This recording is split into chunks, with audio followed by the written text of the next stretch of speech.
You wake up tired, don't you? Not the kind of tired that sleep can fix, the kind that sits in your bones like lead, the kind that makes getting out of bed feel like climbing Mount Everest in concrete boots. They call you lazy, your parents call you lazy, your friends call you lazy. Hell, you call yourself lazy. But you're not lazy. You're grieving. You're grieving the death of the person you thought you'd become by now. You're mourning dreams that died so quietly, you didn't even notice they stopped breathing. Listen to me. There's a difference between lazy and lifeless.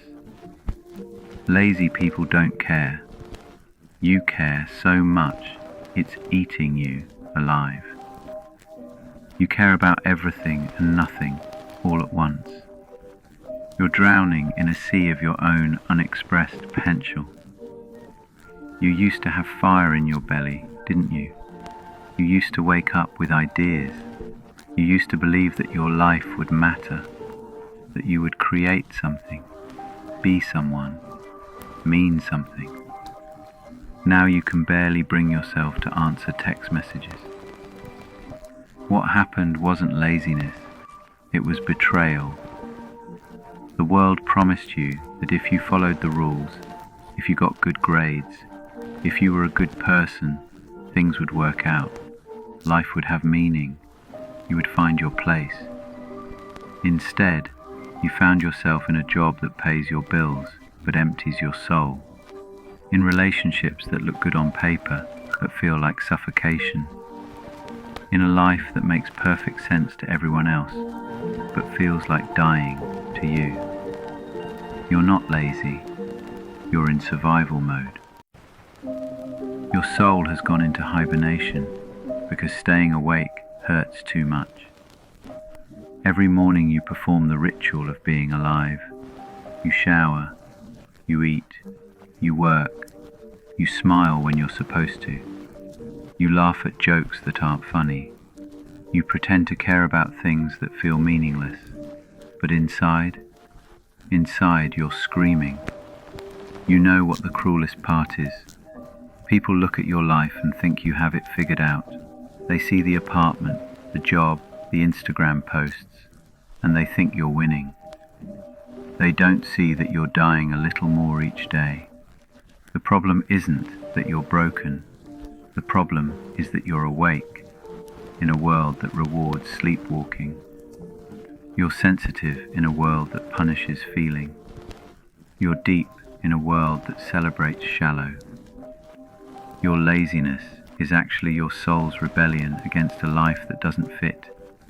It's your psyche's way of saying, I refuse to participate in this charade anymore. But here's what your depression won't tell you.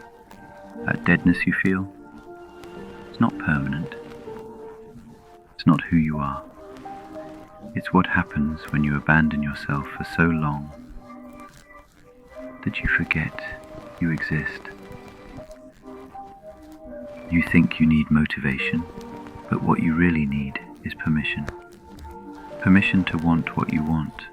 Permission to be angry about what you've accepted. Permission to grieve what you've lost. Permission to start over. The fire isn't gone. It's just buried under years of other people's expectations and your own fear of disappointing them. You want to know what will bring you back to life? Stop trying to be who you think you should be and start becoming who you actually are. Stop performing productivity and start creating meaning. Stop chasing other people's dreams and start honoring your own. Stop trying to fix yourself and start expressing yourself. Your soul isn't dead, it's just sleeping, and it's time to wake it up. The person you were before the world told you who to be, they're still in there, waiting, hoping, believing that maybe today you'll remember who you really are. You're not lazy, you're just tired of living a life that isn't yours. Change that and watch yourself come alive again.